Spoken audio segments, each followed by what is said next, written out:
In this video, I'm going to guide you with the step-by-step process on how you can easily recover your password of your ChatGPT account.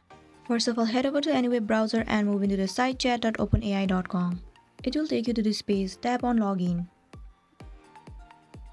Enter the email address that is associated with your ChatGPT account. Then click on Continue. As we're looking forward on how to recover the password of your ChatGPT account, here tap on Forgot Password. Tap on Continue and they will send a mail on your email address where you can change your password of your ChatGPT account. Now you need to go back and check your email.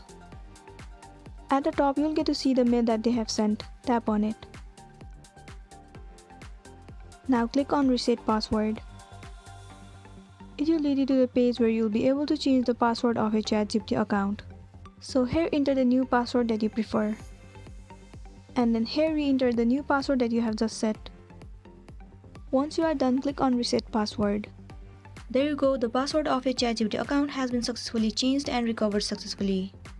Now you have to enter the new password while logging into your account. So this is it, and this was the tutorial video on how to recover the password of your ChatGPT account. I hope this video is going to help you out. Thank you for watching until the end.